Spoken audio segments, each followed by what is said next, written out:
Shut up and sit down.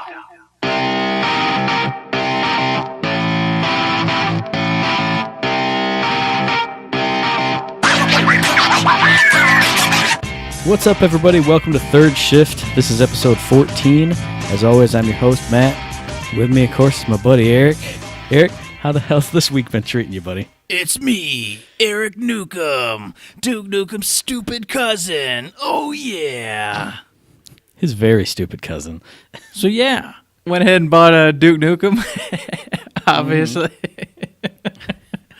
I've been playing that a little bit. Been getting distracted by other friends telling me to get the heck off that game and play some other games.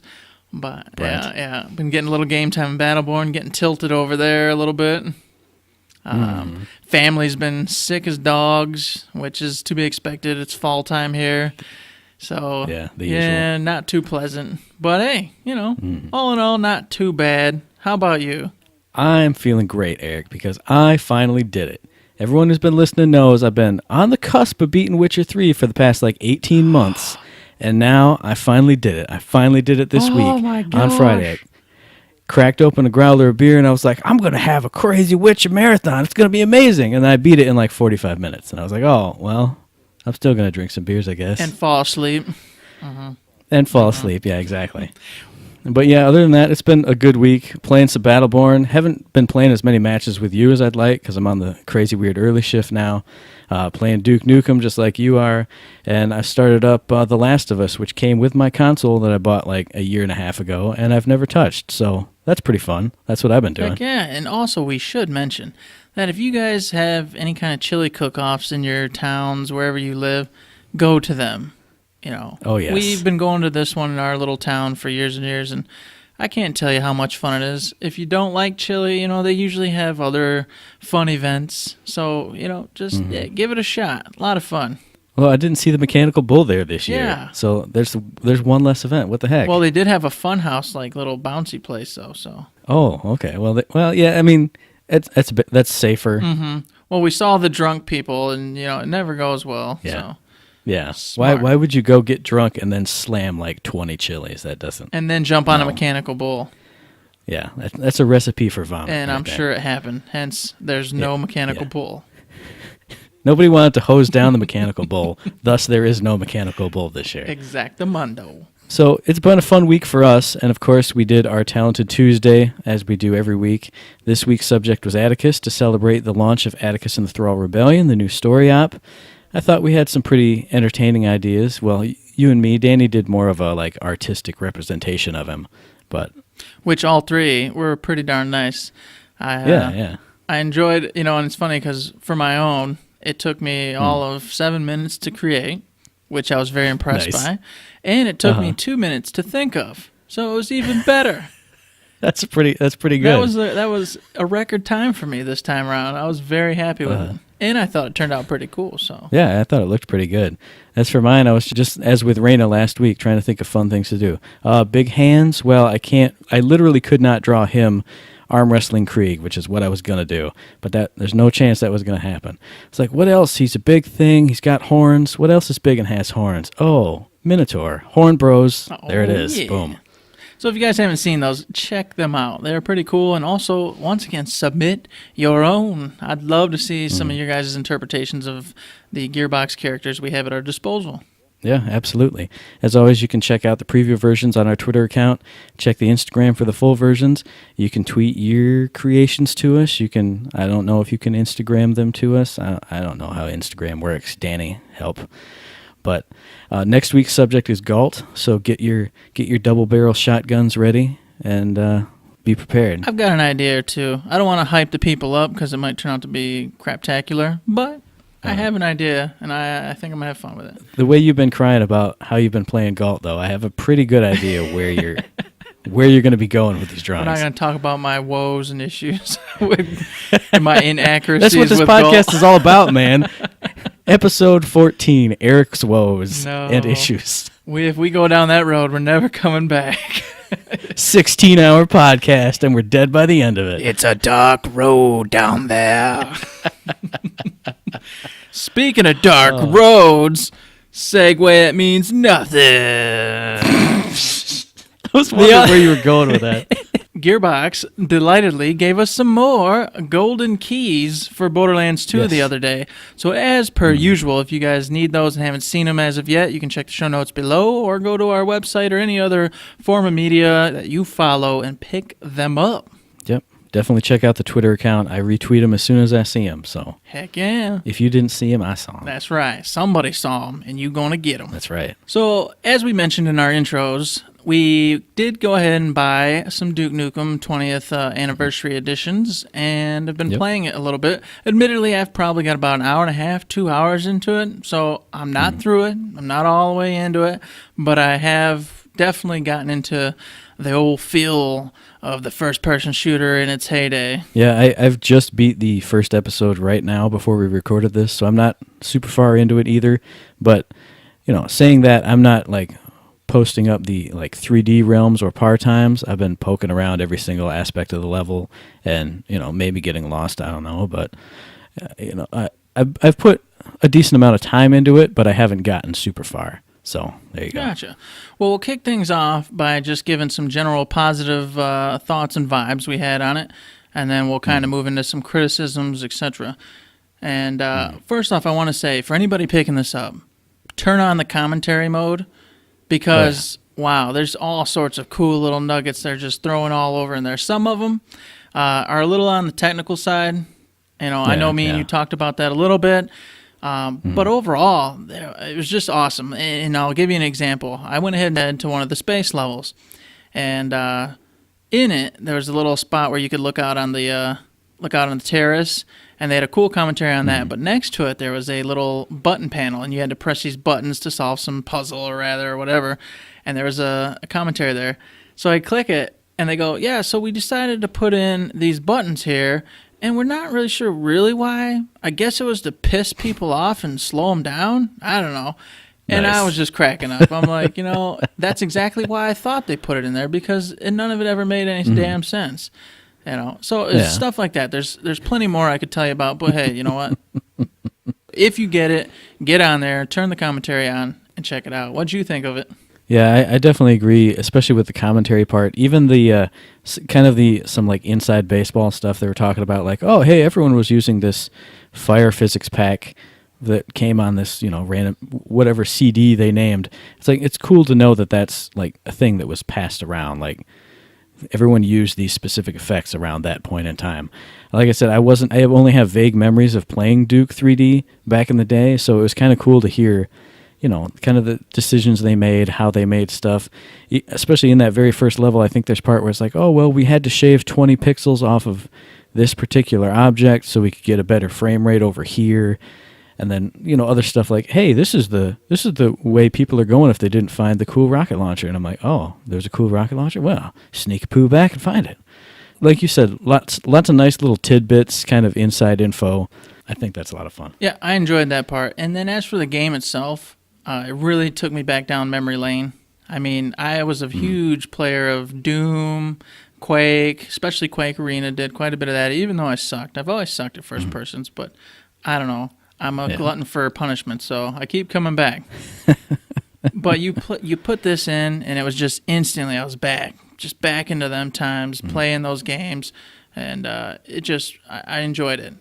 But I can't speak, as you said, I didn't really play a lot of Duke Nukem itself back in the day, and I know they said they kind of cleaned graphics up, and of course they did the voiceovers again with the same, of course, actor from before, and the voiceovers are fantastic and nice, crisp, and clear. Yeah. But as for the graphics, I'm not a great judge of it, but I don't know, it seems pretty darn close to what I remember. So when they said cleanup, I'm assuming it really just meant light touches, basically to maybe to the fading or something. I don't know. Couldn't pin down where it was really cleaned up at. Yeah, I would assume that the ones, again, like I said, not a big expert, but I would assume the ones from back in the day would be way blockier and way sharper and jaggier, even though some of them are pretty flat and jaggedy because it's an old school game. I know one thing that I saw on, I don't know if it was the Kotaku review, one of the reviews that Randy Pitchford was retweeting out. They said that they cleaned up the HUD a lot. They kind of minimized it, so it's more, I guess, more Doom style versus, I guess in the old one, again, not really remembering that well, but seeing a comparison shot, it would have your ammo counts for all your weapons kind of in the middle there, even if you didn't have those weapons equipped. So it just kind of chopped that right out.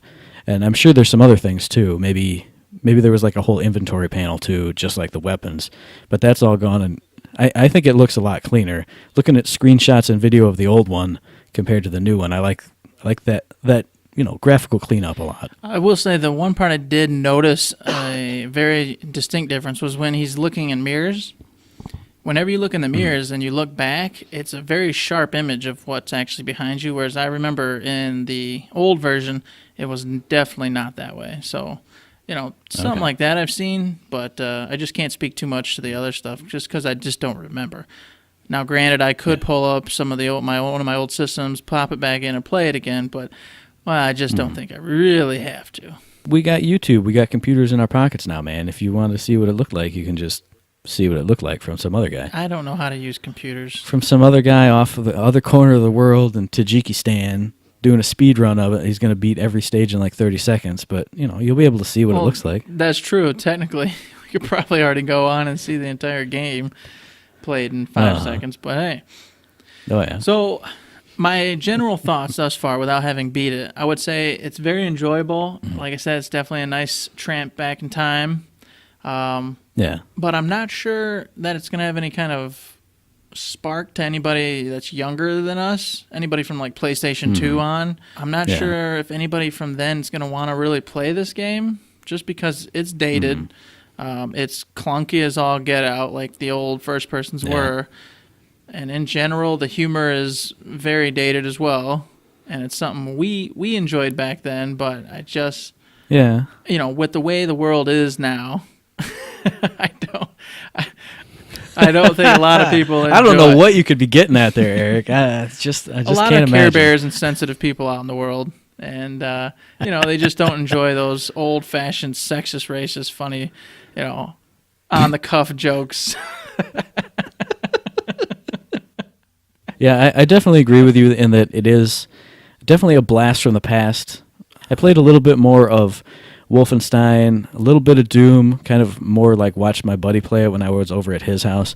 But I definitely like the trip back to the, like, you're speeding around this level like on rocket skates, basically. You're moving fast, you're flying around corners, you're circle strafing around enemies. That old school just literally run and gun style. But like you said, everything else about it is, it is clunky because it's an older game running on older systems, older ways of doing things. So, like, even little things like shooting rockets at walls and, you get the explosion effect, but then there's just the wall, there's no char on it, Modern gamers are probably not going to look on this very fondly. I've been seeing people on Twitter, Randy Pitchford's been retweeting people who are saying, oh my God, take me back to my childhood, this is the most amazing thing, woo, I love it, it's great. So, for all you old guys like us, I'm sure you will love it. Especially if you played this a lot back in the day. I didn't, so it's kind of like a 50-50 right now for me. I'm enjoying the style of it more than like the mechanics or the the nitty-gritty of it. I will say this, it just came to my head, is one thing I've enjoyed seeing from playing Duke Nukem, again, is some of the techniques they used in the old school first-person shooters. A lot of the quick, out of the shadows tactics, dark room tactics, the hidden passageways with the red key, blue keys, and this and that. I miss those things. Most games nowadays are so large that you just cannot put that kind of stuff in because you can't expect people to go and navigate every inch and nook and cranny like that anymore. I agree with you. Games nowadays are super large, but they're also like super tight and confined. Like so many games you play now, I'm even seeing it in The Last of Us, and I'm still in the kind of the intro sequence. I just met Ellie, but like you'll walk and Triss will go over to the door you're supposed to go to and stand there until you come up to her and she'll go this way. Well, yeah, no shit. That's why you're standing by the door. So it's like all of these games nowadays funnel you through this like one linear tunnel. So it's nice to see a game that's just like, boom, here's the whole level. There's secrets all over the place. Run around, blow up walls. If you find little nooks and crannies, there's going to be stuff in there versus, like I said, trying to funnel you down this one path, this one corridor, and all your NPCs are going, go to the left up there. Hey, you see the door? There's a door there. Go in that. Go in the door. Versus, hey, go find a key. You found the red key door. Where the f***'s the red key? Go find it. Yeah. You got to do it. That is beautiful, right? The old we're not holding your hand that you got back in the day, whereas, like you said, today it's NPCs. Oh, you're lost? Let me walk you to the item. Come on, follow me. Oh, let me pop an arrow up on your head, a big red frickin' arrow that's just pointing over here. Hey, stupid, go follow, go over there. And a pro tip for anybody who's rusty and hasn't gotten into the Duke Nukem in a long time, and trust me, I had to learn this the hard way while I was playing it. Remember the ventilation shafts. Don't forget about them. Yes. They are important. Well, and it is kind of weird because, like I said, you can shoot a lot of things, but some things like don't react to stuff. So I saw my first ventilation shaft up on the wall, and I was like, oh, it's just a texture up on the wall. And then I kind of looked, and I was like, well, you can see through the bars, kind of. And then I could blow it up and go in, and I was like, oh, okay. So it's interesting to see like the kind of little interactive bits, even if it's not every single thing in the level. There's a lot of stuff you can interact with, even in this old-ass game. Ain't that the truth? So we're going to talk about the whole game as a whole a little bit more next week once we've gotten through the whole game. But I did want to bring up like the price point. They've got it for $19.99, which at first glance I wasn't too mad about. It seemed pretty fair, but I've got to admit, upon getting it, I think $9.99 would have been more in line with what I got. Yeah, I agree with that. I mean, in my case, not too many months ago, I finished the 2013 Shadow Warrior game, and it's basically a throwback to these kind of games. You're running all around, enemies are popping up out of nowhere. There's not too much stuff you can like literally blow up to find secrets, but you can dig through the levels and find all these secrets. And that game now, you can find that for $16 or $19.99 right now. So $19.99 for me, I think, is a little bit much on this. I know they got, the whole band back together and made a new episode, so, there's time and work put into this, and obviously cleaning up the graphics and stuff, but personally for me, like you said, I think I would rather have gone $9.99 for it. $19.99 just seems a little bit steep for what I ended up getting. Yeah. So far, anyway. So I'll withhold final judgment till next week, but for a preliminary, just off the cuff here, I would say if you're a fan of old school first-person shooters and you were alive in those days, this is probably something you're going to want to pick up. It's a good time. However, if you're newer to the video game world, as in PlayStation 2 on up, I don't know. If you really want to check it out, obviously go do so, but maybe hold off a little while. Yeah, I would cautiously recommend this. Like I said to you when we were talking about it over lunch, this game's not really for me because I don't have all these memories of the game. If you are that guy, this game is for you. You will love it, I'm sure. But if you're not that guy, you might want to, maybe watch like the first level, first level of first episode on YouTube, see if it's something you could get behind, something you'd be interested in. Other than that, I think it's a good game because it was a good game back in the day still, and it's still fun. But I'd say it's a cautious recommendation for me. So next week we'll have our final reviews on it. I'll make sure to have gotten especially to the newest levels that they added in, so I can check those out, and obviously all the commentary up to and in there. And then I'll let you know what I have, on my final say next week. So until then, there you go, boys and girls. I think that's probably going to still be my final say, but if I find anything new and interesting to talk about, I'll definitely bring it up. Maybe the new added levels, man, it's going to blow your mind. It is possible. Hell, anything's possible. If you dream it, it can come true. You've been watching too many Disney movies with your daughter, I've been taking a lot of drugs and watching Disney movies. Yes. And I mean cold drugs, guys. Now, see, you should have said that in your Duke voice. I've been taking a lot of drugs and watching a lot of Disney movies. Eric Nukem's been on the drugs. Duke voice. I changed it to like my Macho Man / Ultimate Warrior. Your Macho Man / Kool-Aid Man / any loud person who's ever existed. Oh, yeah. Oh, jeez, old Pete's, man. Well, I think we need to save me and hop on into the Battleplan.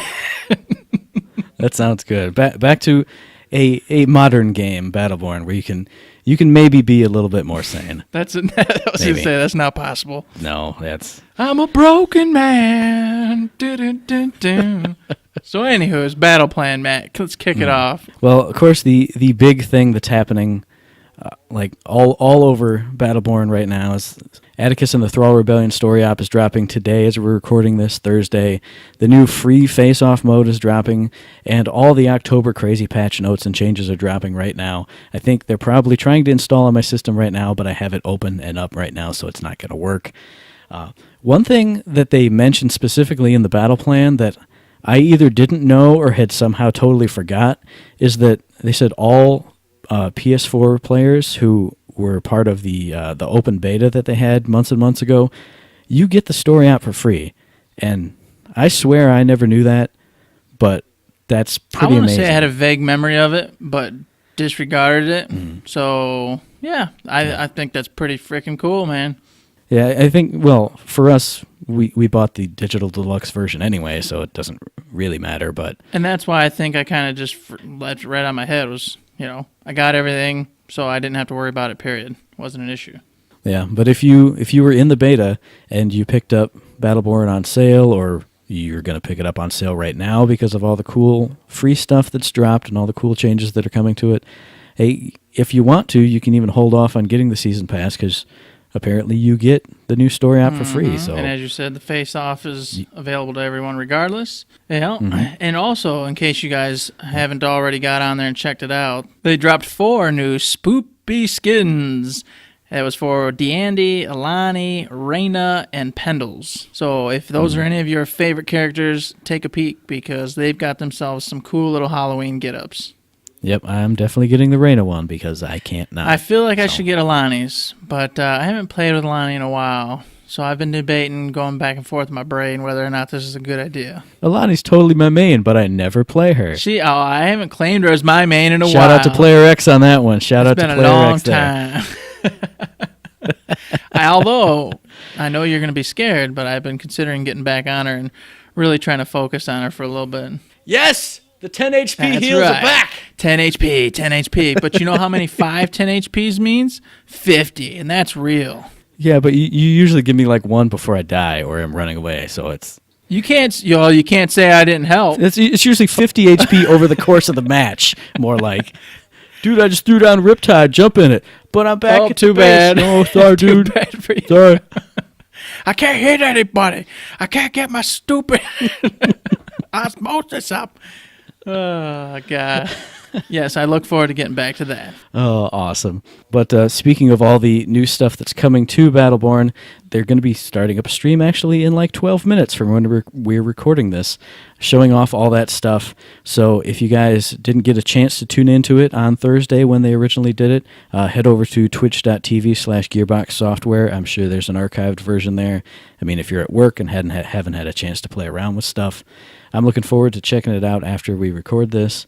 I think it's going to be Joe, Elisa, I think Randy Varnell, and who was the other guy? There was one I hadn't heard of before. Sorry, new guy.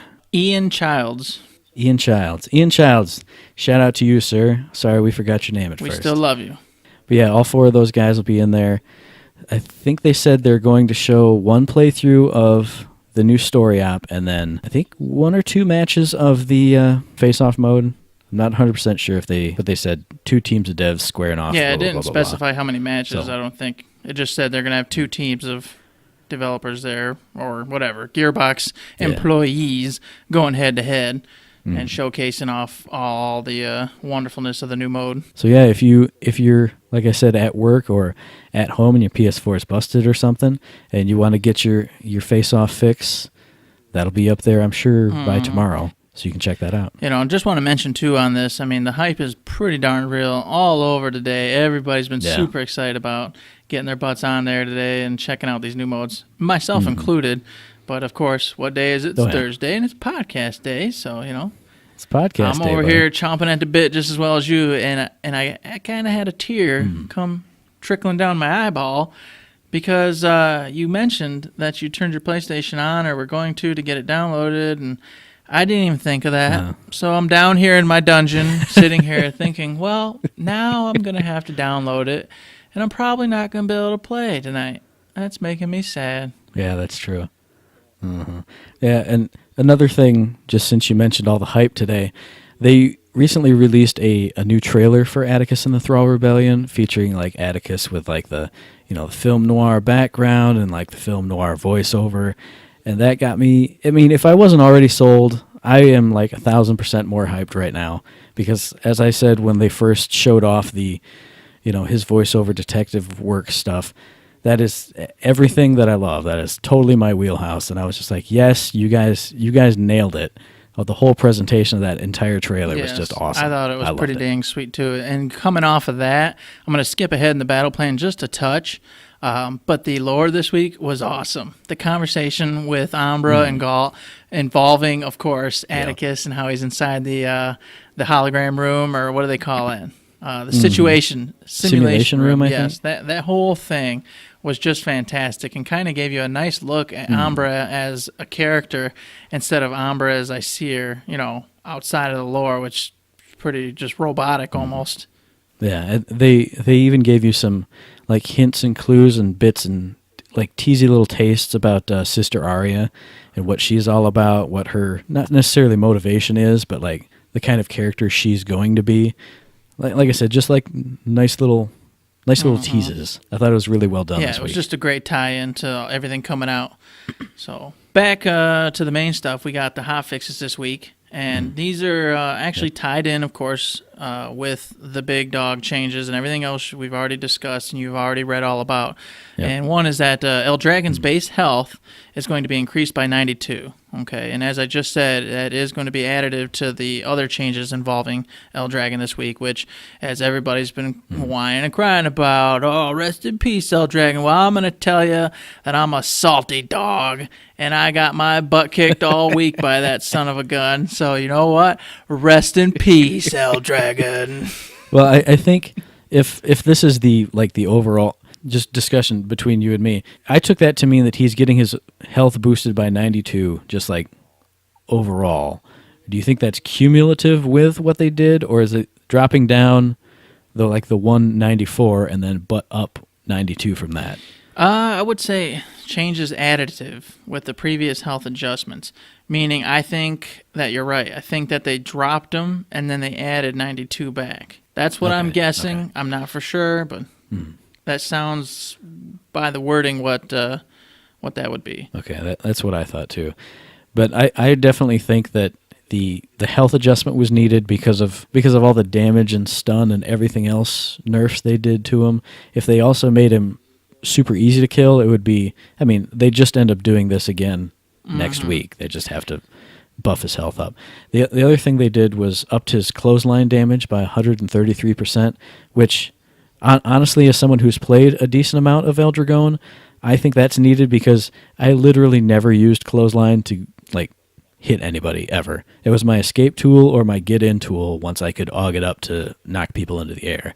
But I never used it as a damage dealing thing. So having him actually do real damage on his way in or out or whatever, I mean, it's one of his essential skills, so you have to make it useful. Well, imagine like in Monuments, funneling people into those little hallways and then clotheslining through all the bots and any enemies fighting in there.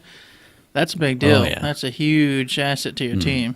Or hindrance if you're on the opposite side, obviously. For everyone out there, I don't know, wait and see. I don't think it'll be as bad as you think. I think he was so overkill to begin with in certain scenarios when he could pop all this stuff on you.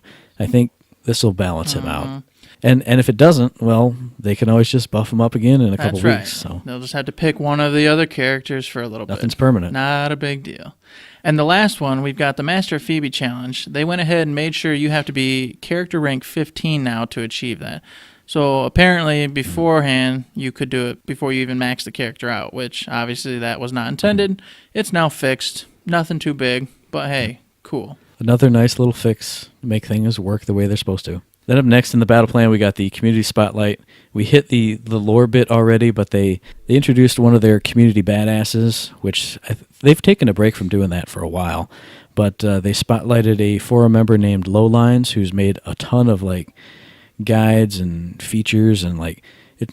I looked down his impressive resume and it's like visual guide to blank, where blank is every single thing you could ever imagine looking up in this game: titles, skins, taunts, maps, like damage effects, all kinds of crazy stuff. Yep, he does have a lot in there, and it's pretty impressive that you got a character in there just dedicating that kind of work to something with basically little to no reward except for the big old thank you and the pleasure of doing it and helping others out. Yeah, definitely one of those.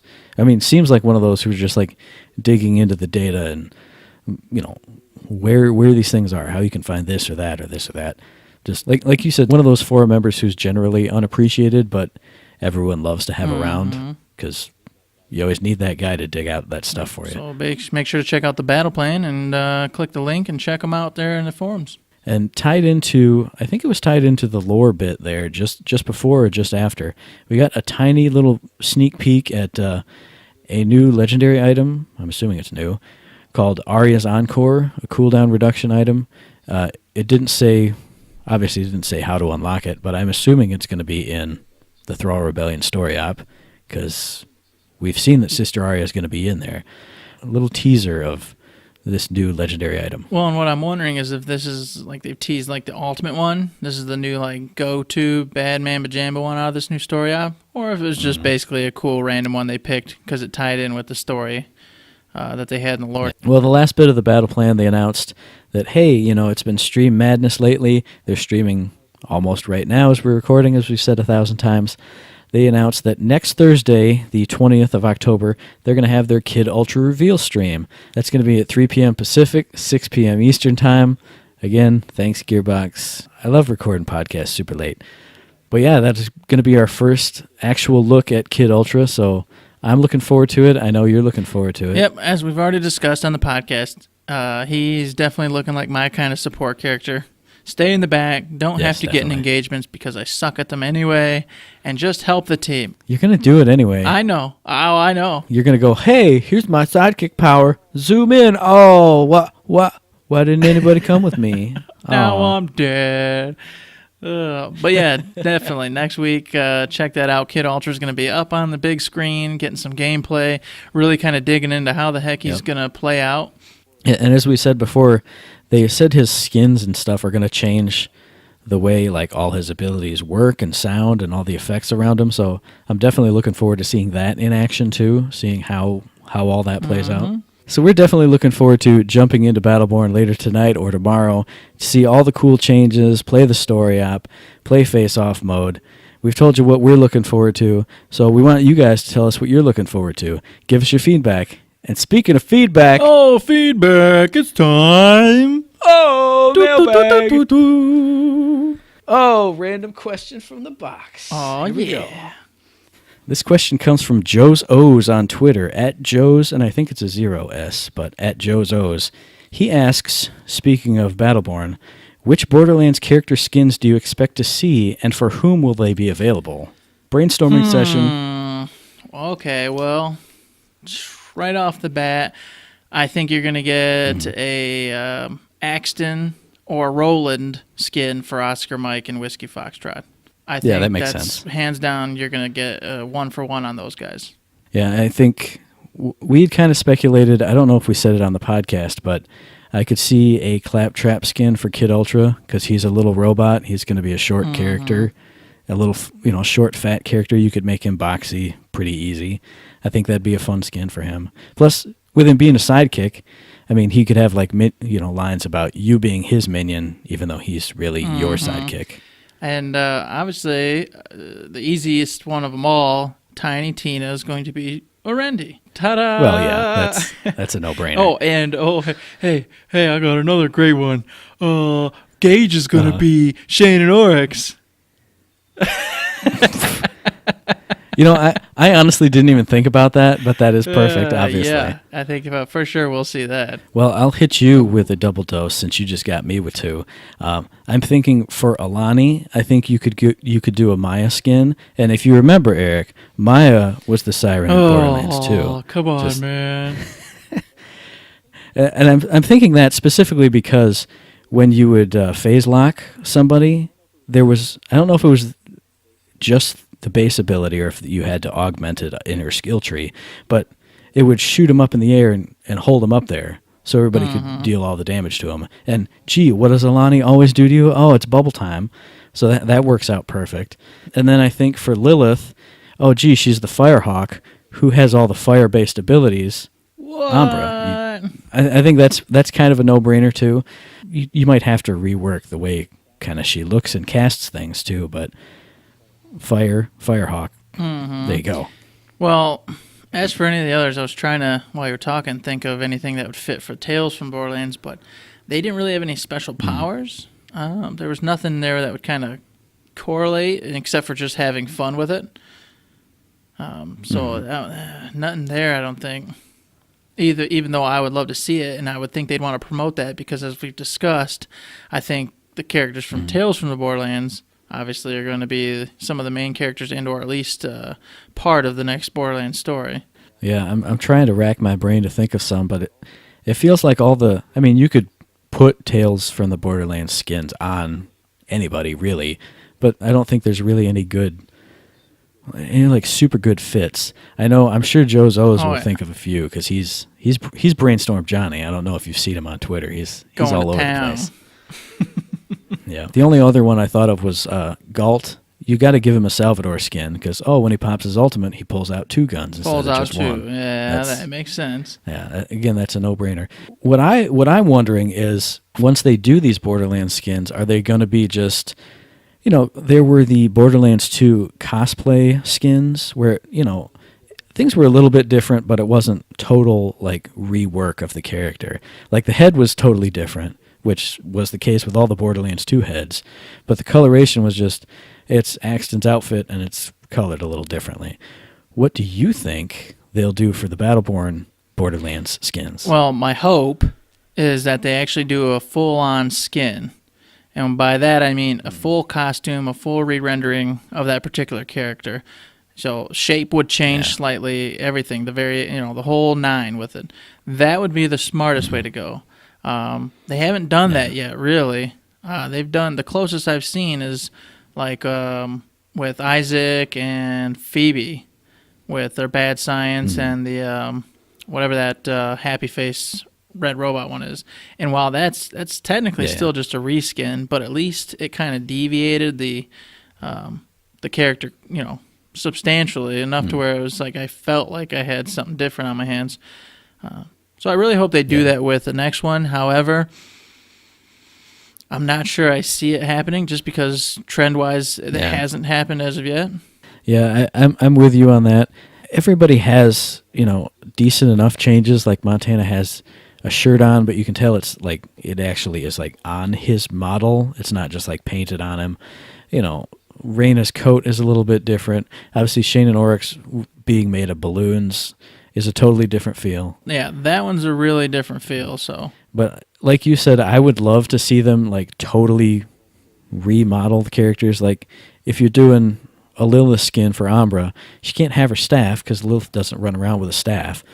But like you said, since they haven't really gone that next level with the skins, that even the premium skins they've got right now, I kind of don't see that happening. Plus, that's a lot of resources and time and investment to put into a smaller portion of the game, considering they have a smaller portion of the game, plus so much other, so many other things they need to be working on.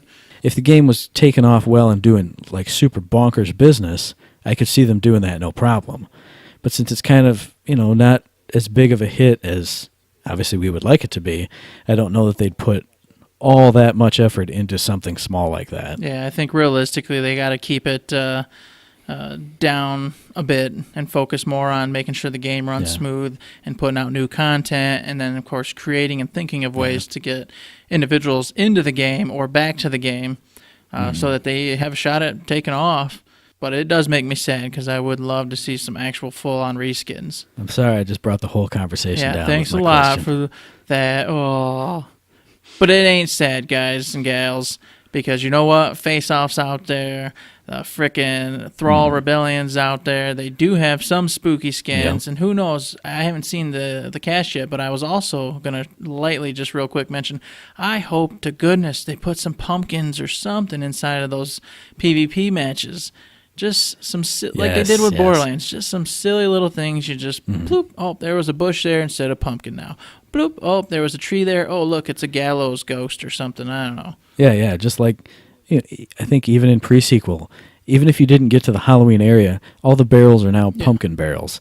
So have the shards be like, maybe not the shards specifically, but have the trees be like little pumpkin patch vine things. Well, you can have this just like they did already. You make the shards just candy. Oh, yeah, candy corn shards. There you go. I don't know if they did it because I haven't been able to go play. I hope they did, but we'll see. I don't know. I would love to see even... just like little tiny things, not even anything big. A couple pumpkins off in the corner over here. Make the hidden chests in PvE, make them big like pumpkin jack-o'-lantern chest things where like they explode out. Something like that. Like I said, little things. And if they didn't add it, Gearbox, if any of you sons of guns are listening, maybe add it in next week. You know, I know you guys got plenty of time. You're not working that hard on all this other cool new content you're trying to come out with. You've got plenty of time to add pumpkins and appease me for the 2 weeks to Halloween. There's kicking back on a beach. They drove down to Corpus Christi, dipping their toes in the water, just sipping Mai Tais. Going down to the Piggly Wiggly to get some smokes and pumpkin pie.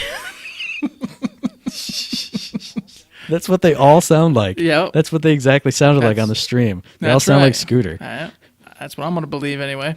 Shut up, Eric. So as always, thanks to Jozo's on Twitter for his awesome question. And if you guys have any questions for us, of course, you can email us at info@thirdShift.me. We're on Twitter as ThirdShiftMe. That's ThirdShiftMe. We're on Facebook under Third Shift. We're Third Shift Me for pretty much any of the other socials you could ever find. For direct links to any of those, you can go to our website, thirdshift.me. This podcast drops every Friday, as always, so we'll catch you guys again on the 21st of October for our next episode. Unless we would drop a deep dive in there, maybe? Perhaps. It could happen.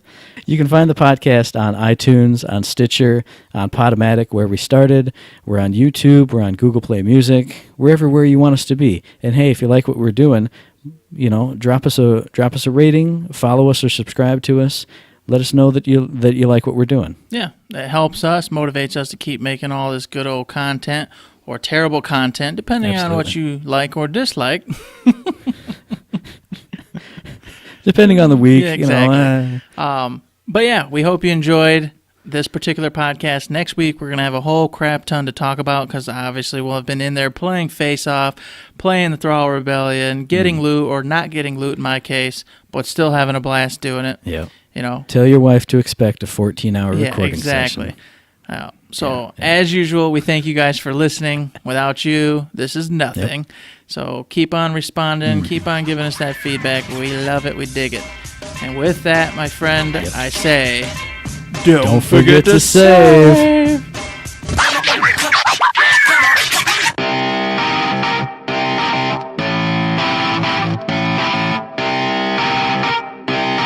Shut up and sit down.